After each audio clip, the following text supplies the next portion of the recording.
Make him dance, the man said and laughed. And that was the first lie of the morning, because nobody was going to make anybody dance, least of all the small gray pony standing patient as a stone at the guardsman's left hand. I was close enough to hear it. I had come to the forecourt that morning the way half the city does on a fair day, to watch the changing of the watch and to show my nephew the horses, and we had ended up near the rope line because my nephew is 6 and small enough to slip to the front while I followed apologizing. So I had a clear view of the whole thing, start to finish, and I have told it enough times now that I can tell it straight. The pony's name, I learned later, was Pip. He was the regiment's mascot, a stout little Welsh grey with a white blaze and a clipped mane, no taller at the shoulder than the guardsman's chest, and he wore a small braided head collar with a brass plate on it and a folded green cloth across his back stitched with the regimental thistle. He stood beside the sentry box on the forecourt the way he stood every fair morning, where the children could see him over the rope. He was not a working horse. He was a soft old gentleman who had been carrying the regiment's luck around since before my nephew was born, and his entire job that day was to stand still and be admired, which is harder than it sounds, and which he did beautifully. Beside him at his post was the guardsman. I will not pretend I knew his name then. None of us did. He was the sentry, red tunic, brass buttons catching the early sun, tall black bearskin, white gloves, a rifle grounded at his right side and his right hand resting easy on it, his eyes fixed forward over all our heads at something none of us could see. He stood the way they all stand, the way that makes children go quiet and grown men straighten their own backs without knowing why. Still, not stiff still. There is a difference and you feel it before you can name it. The pony at his left and the man at his post, the two of them together, looked like something carved for the front of a building. And then the man with the phone arrived, and the morning changed. I'd seen his sort before, we all have now. He came up the cobbles fast and loud, a tall fellow maybe 30, in a bright orange jacket and white shoes that had never seen a day's work. And he was already talking before he reached the rope, talking to the little black phone he held up at arm's length on a stick, talking to people who were not there. And we are live outside the palace, he was saying. And look what we found, look at this, an actual little horse. They've got a little horse. This is content, this is gold. People near me shifted. You could feel the mood of the crowd tip, the way it does. A few laughed, uncertain. Most of us just went still, the way you do when somebody loud arrives and you are trying to decide whether it will be funny or whether it will be a problem. It was going to be a problem. I think I knew it already. He swung the phone around to take in the guardsmen, the pony, the gate behind them. Toy soldiers and a toy horse, he announced, delighted with himself. Honestly, is anything here real? Let's find out. And he ducked under the rope. There was a low sound from the crowd, not a gasp, more a kind of collective intake, the noise 100 people make when one person does the thing nobody does. You don't cross the rope. Everybody knows you don't cross the rope. My nephew tugged my sleeve and whispered, "Is he allowed?" And I said no quietly and put my hand on his shoulder and drew him back half a step, because some instinct older than thought told me to. The man in orange didn't care about the rope. He walked right up onto the cobbles where no visitor walks, and he planted himself in front of the pony, and he held the phone up between them, and he grinned at it. "Okay, so the rules are," he told his invisible audience, "these guys aren't allowed to move, right? That's the whole thing, they have to stand there no matter what, so." He turned to look at the guardsman and his grin got wider and meaner. "Let's see how that works with a horse." I have thought about that line a great deal since. Let's see how that works with a horse. He had decided, before he'd been on the forecourt 30 seconds, that the stillness was a trick to be broken and the pony was a prop in his hands. He wasn't cruel the way a thug is cruel, all heat and fists. He was cruel the way a bored child is cruel with an insect, without weight, without seeing the thing in front of him as a thing at all. That, I have come to believe, is the worst kind, because the thug at least knows he's doing harm. He stepped sideways and close to the pony's head, and he made a sharp, loud noise right by the animal's ear, a clap, a bark of sound meant to startle. "Hiya, come on, dance." Pip's ear flicked back. His feet did not move. The crowd didn't laugh. I want that on the record because of what was said later. We did not laugh. There was a woman beside me with gray hair and a shopping bag who said, low and hard, "Leave it be." And a young father somewhere behind me said louder, "Hey. Hey, that's enough." But the man in orange had the rope between him and us and the cobbles under his feet, and he had decided we were his audience too, and an audience does not stop the show. "He's not doing anything," the man complained to the phone, to us, to nobody. "Worst horse ever, 1-star horse." He reached out and flicked the brass plate on the head collar with a finger hard so it rang. "Wakey, wakey." And then he took hold of the head collar. That is the moment the morning turned, and I saw all of it, because I was looking right at the guardsman and not at the man, and so I saw the thing almost nobody else saw. I saw the guardsman's eyes move. Just that, a fraction. His head did not turn, his body did not shift, his rifle did not stir. But his eyes came down off the far distance and found the man's hand on the head collar, and there was something in that small movement, some change of weather behind the still face, that made the hair stand up on my arms. I cannot tell you what it was. I can only tell you that I have a dog I'd lay down in traffic for, and I knew that look. It was the look of a man who has just watched a stranger put a hand on something that is his to protect. The man in orange did not see it. He had eyes only for the phone. He pulled the head collar, not gently, a yank, the way you jerk a stuck drawer, and turned the pony's head toward the camera. "Smile for the people, pony, smile," he laughed. "Oh, he doesn't like that. Look, he doesn't like it." "Halata." Pip threw his head up against the pole, and the whites of his eyes showed for a half-second, and his small hard hooves shuffled back on the cobbles, and the brass plate rang again, and the green cloth slid sideways on his back, and beside me my nephew said in a very small voice, "Why doesn't somebody stop him?" Somebody was about to. The guardsman moved. I want to be careful here, because this is the part that got told wrong afterward, and I was there, and I am going to tell it right. He did not lunge. He did not shout. He did not swing his rifle off the ground or raise a hand or do any of the things the man in orange would later swear to anyone who'd listen that he had done. What he did was take one step. One single step to his left, away from his post, the most ordinary movement in the world and the most extraordinary, because I had been watching him for 10 minutes and he had not so much as breath wrong. And now, without hurry and without heat, he simply stepped across and put himself between the man's hand and the pony's head. That was all. He didn't grab the man. He didn't touch him. He brought his own body into the space, turned a quarter turn so his shoulder came between the head collar and the camera, and stood there.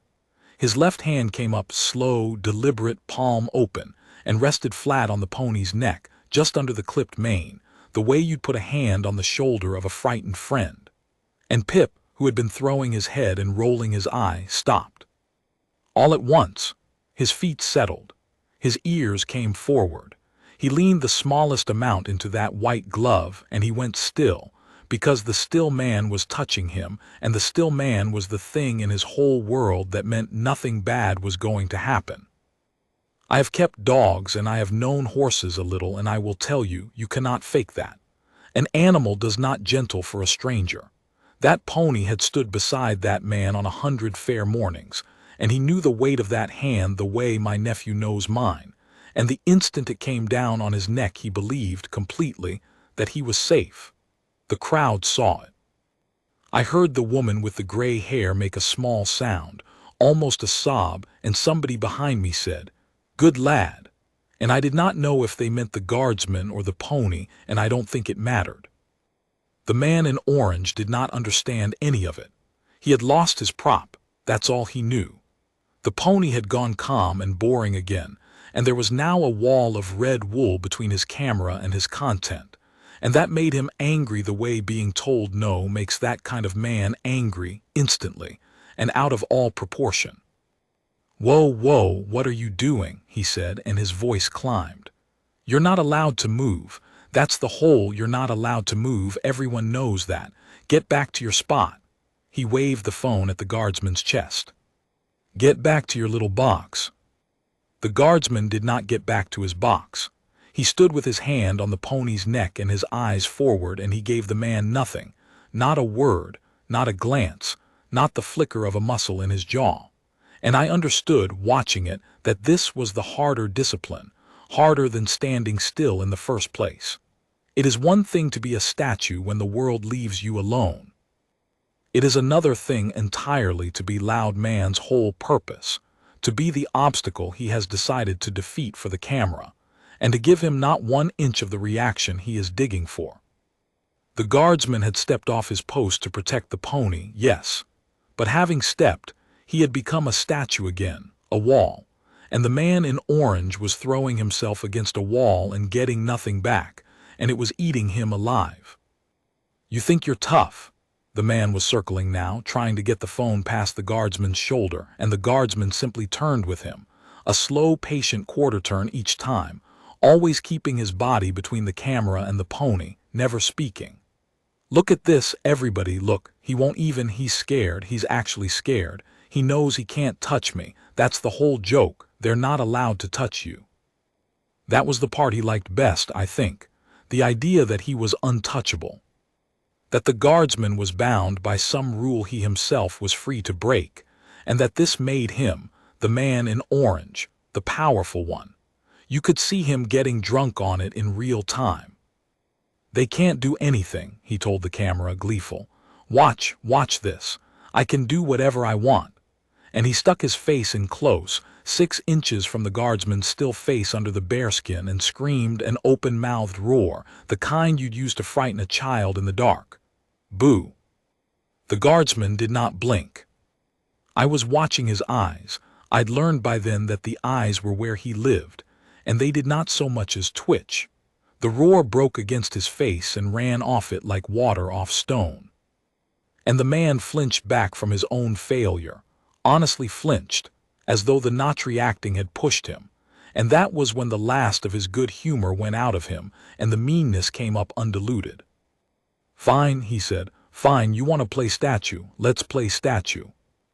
And he reached past the guardsman's shoulder, fast, grabbing again for the head collar, for the pony, for his content, and the guardsman shifted to block him, the small, clean, economical movement of a man who has done this drill 10,000 times, and the man's grasping hand met the red wool of his arm instead of the head collar, and the man in orange, who could not bear, in front of his invisible thousands, to be the one who failed, planted both hands on the guardsman's chest and shoved him. Hard. With his whole weight, a 2-handed shove meant to put a man on the ground. I heard the brass buttons take it.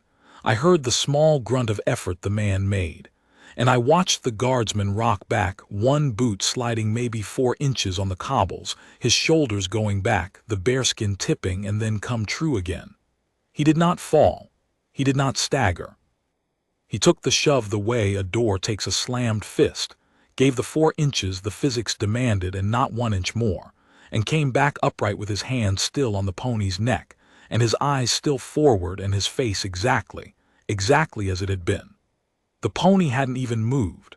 The man's whole hard shove had spent itself against the one man on the forecourt who had decided, long before that morning, that he would not be moved. There was a silence then, a real one, the kind that has a shape.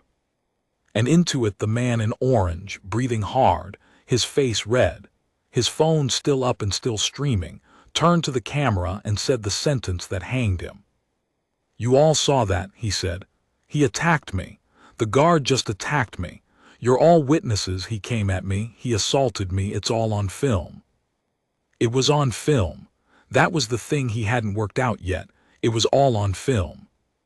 What he also hadn't worked out, what none of us in the crowd had quite worked out either, until it began to happen, was that the forecourt is never as empty of authority as it looks.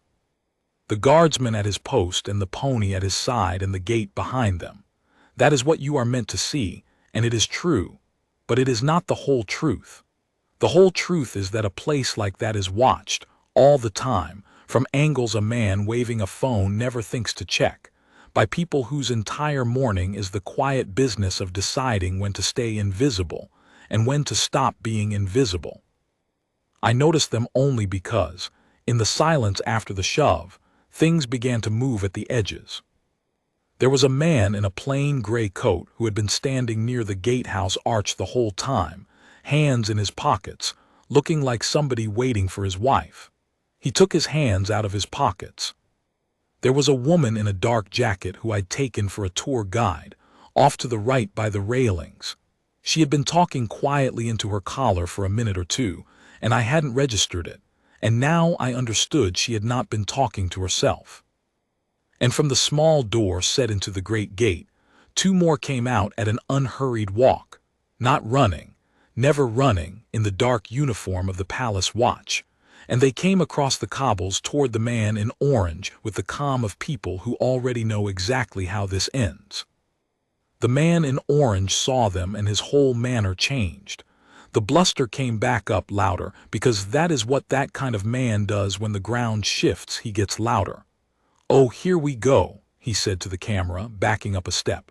"Here come the heavies. You're all seeing this. He assaulted me and now they're going to cover it up. This is what they do. This is the establishment. They protect their own." "Sir?" The man in the gray coat had reached him. He didn't raise his voice. He didn't have to. There's a way of saying one word that closes a door, and he had it. "You've crossed the line onto the forecourt and laid hands on a sentry on duty. You'll come with us now." "I didn't lay hands on anybody." "He laid hands on me." "Sorry." "It's on my stream. It's all on my stream. I've got 100,000 people watching this right now, and they all saw what he did." "Then they'll have seen it clearly," the woman in the dark jacket said, coming up on his other side, and there was something almost gentle in the way she said it, the gentleness of someone who knows the trap is already closed and feels no need to slam it. "We'd like to see it clearly too. That's rather the point. Come along." And here is the thing I will remember about that morning until I die. Through all of it, the crossing of the rope, the yanking of the pony, the roar in his face, the shove, the lie to the camera, the watch closing in, through every second of it, the guardsman never changed. He stood there with his white glove on the pony's neck and his eyes forward, and he let the men in the gray coats do the work that was theirs to do, and he did not look at the man in orange even once, not even as they turned him and walked him toward the gate, not even when the man twisted around and shouted back over his shoulder, "This isn't over. You think this is over? I'll have your job, you tin soldier. I'll own this place." The guardsman looked at the pony, that's all. He looked down at Pip, just for a moment, the long still face softening by some degree I'd have missed if I hadn't spent the morning learning to read him, and he gave the gray neck one slow stroke with the white glove, and then his hand came away and his eyes went back up to the far distance, and he was a statue again, the pony calm at his side, the green cloth straightened. I hadn't even seen him straighten it, the whole tableau restored, as though the man in orange had never ducked under the rope at all. It was over in 90 seconds, from the shove to the gate. I've timed it since, on the very footage the man was so proud of. 90 seconds. The crowd let its breath out. Somebody started to clap and then stopped, because it didn't feel like a clapping kind of moment. It felt like a church kind of moment, and instead a sort of low murmur went around, people turning to each other, the woman with the gray hair pressing her hand flat to her chest, the young father lifting his own small child up onto his shoulders to see the pony standing safe. My nephew tugged my sleeve again. "Did the soldier win?" he asked. I didn't know how to answer that, so I said, "He kept the horse safe." And my nephew nodded, satisfied, as though that were the same thing, and now I think he understood it better than I did. I'll tell you what I thought it was, standing there.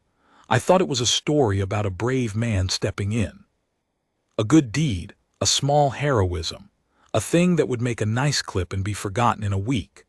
I did not yet understand that I had watched something with a much longer reach than that, or that the man in orange, who was, at that moment, being walked through the small gate still shouting about his lawyers, had picked, out of all the people in the city he might have tried to make a fool of, very nearly the worst possible one. Because the guardsman, you see, was not just any sentry, and the pony was not just any pony, and the man in orange, when he uploaded his triumphant footage of the brutal palace guard who had attacked him unprovoked, was about to learn both of those things at the same time in public, in a manner from which his career would not recover. But I'm getting ahead of myself. Let me tell you how I learned the rest, because I did not see it from the forecourt. I saw the forecourt. The rest I pieced together over the following weeks, the way the whole city pieced it together as the thing unwound. The first thing that happened was the footage. He posted it that same afternoon, all of it, proud as a cat with a bird. He'd cut it together and laid his own voice over the top, the way his sort do, and the story he told on it was simple. He was a fearless truth-teller exposing the palace. The guards were violent thugs in fancy dress, and one of them had attacked him, an innocent man, for no reason at all on camera, and wasn't that exactly what was wrong with the whole rotten place? He titled it in big shouting letters. He pinned it to the top of his page. He sat back and waited to be famous. And for about 2 hours it worked. The clip spread. People who liked to be angry got angry. The number under it climbed. But here is the trouble with putting the whole thing on film when the whole thing is a lie. The film is also there for the people who watch closely. And there are always people who watch closely. By evening, the clip had been watched a great many times, and somewhere in those great many times, the watching had turned. Because if you actually looked, if you turned the sound down on his ranting voice and just watched what the pictures showed, you did not see a violent guard attacking an innocent man. You saw a man in an orange jacket cross a rope nobody crosses, walk up to a small pony, frighten it, mock it, yank its head around by the head collar while it threw its head and rolled its eye. You saw a guardsman step in and put a calming hand on the animal and place his own body in the way, touching no one. You saw the man in orange roar in the guardsman's face and get nothing. And then you saw, clear as day, in his own footage from his own camera, framed by his own hand, the man in orange plant both palms on the guardsman's chest and shove him with everything he had, while the guardsman simply rocked and held. He had filmed his own assault. He had broadcast it to 100,000 people. He had, with his own voice, drawn everyone's careful attention to the precise moment in which he committed it, and then begged them all to be his witnesses.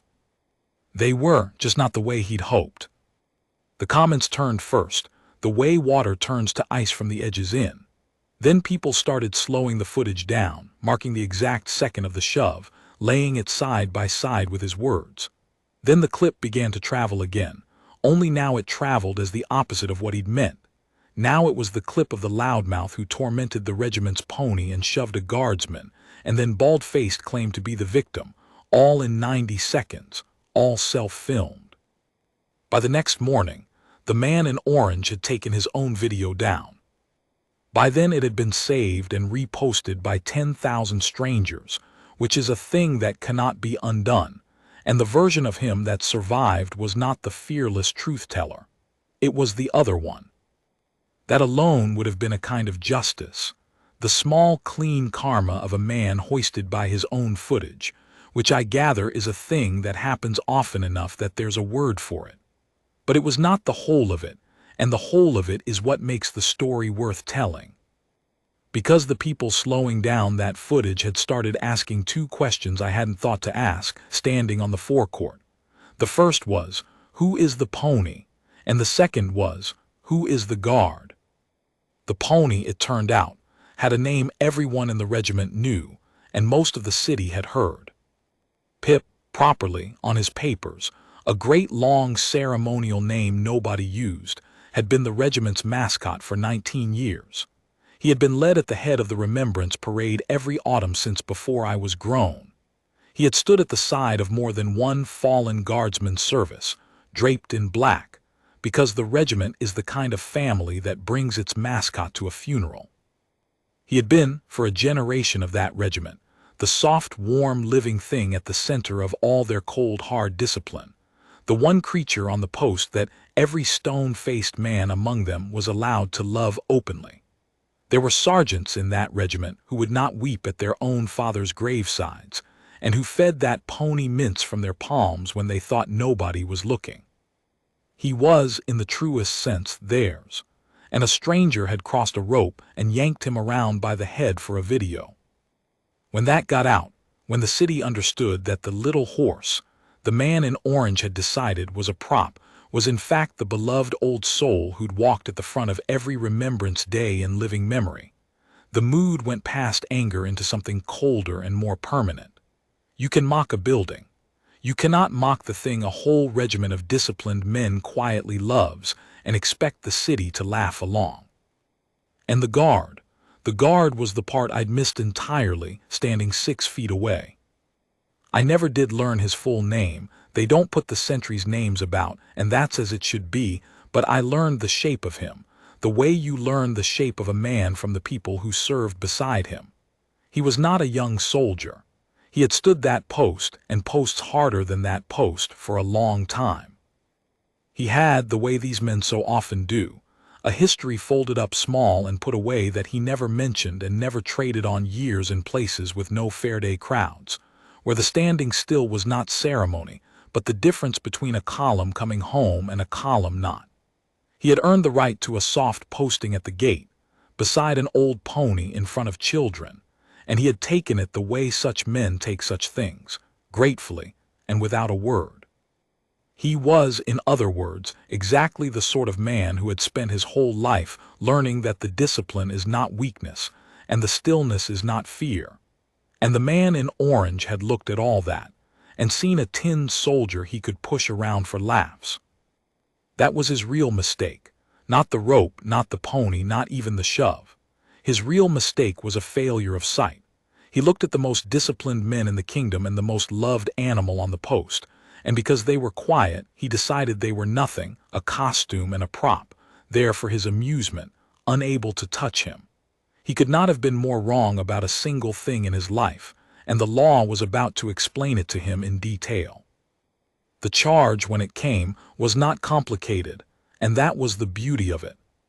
He had imagined, I think, some great clash of his word against the palace's word, the lone brave man against the cover-up, exactly the sort of fight he could lose loudly and turn into more content. He never got that fight. There was nothing to argue about.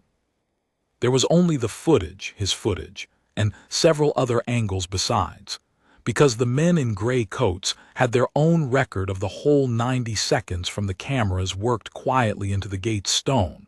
The cameras a man waving a phone never thinks to check. He was charged with assaulting a sentry on duty. He was charged, additionally, with crossing the protected approach and with interfering with the regimental animal in a manner causing it distress. And that second charge, the city decided, was the one that mattered. Anyone, after all, might shove a man in a moment of temper. It takes a particular smallness to torment an old pony for a laugh. The first charge made him a criminal. The second made him a thing people would not forgive.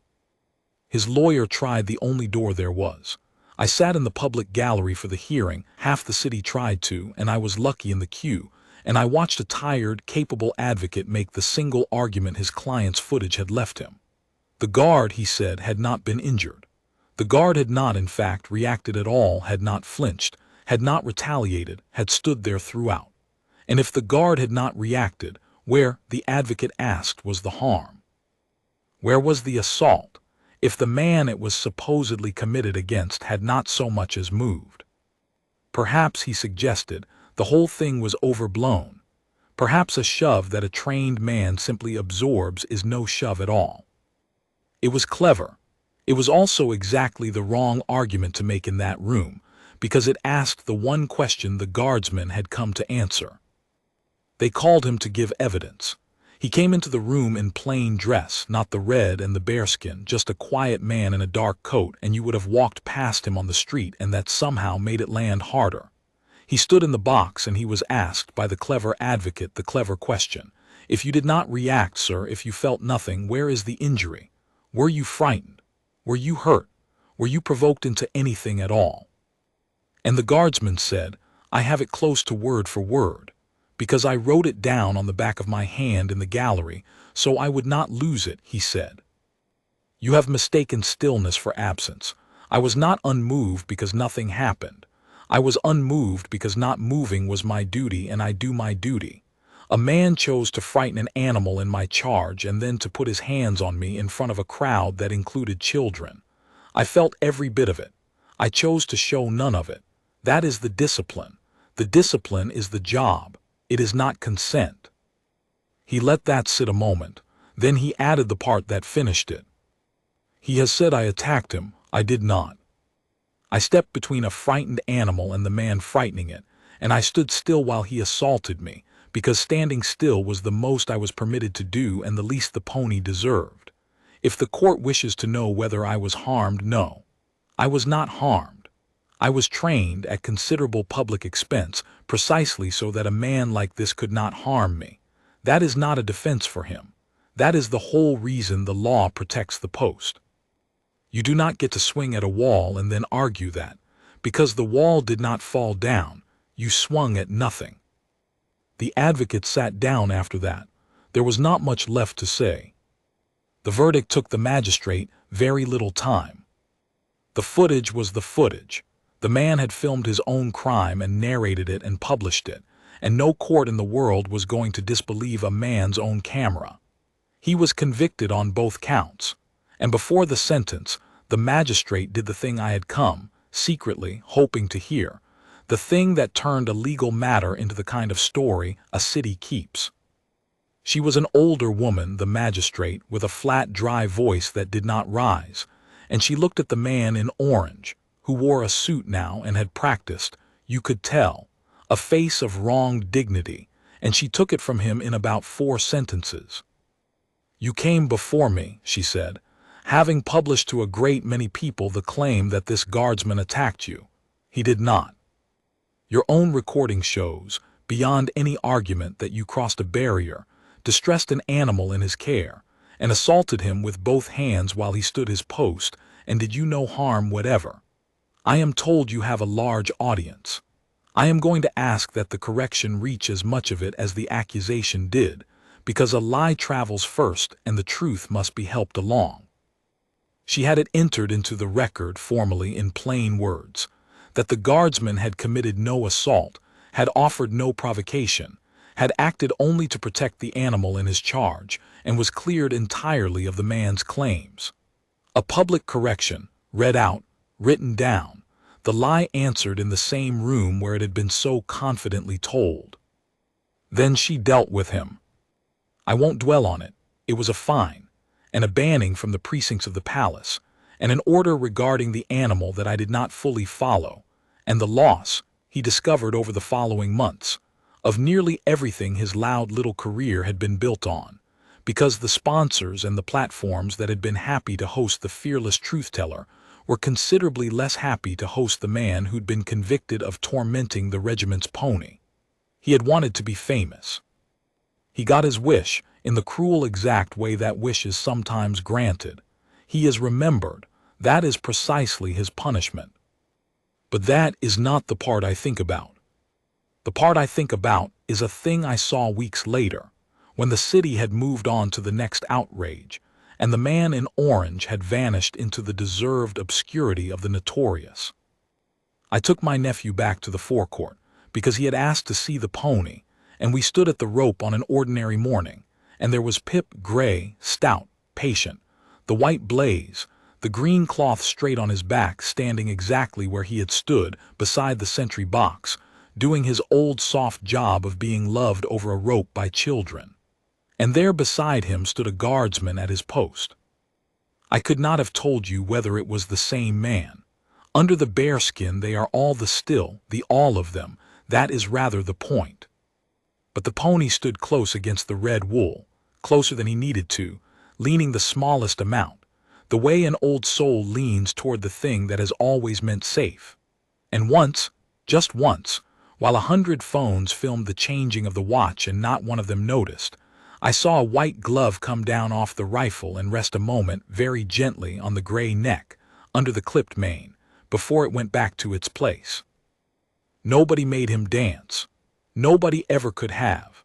That was the lie at the start of it all, that the stillness was a weakness to be broken, that the discipline was a costume with nothing inside, that a man trained not to move was a man who would not act.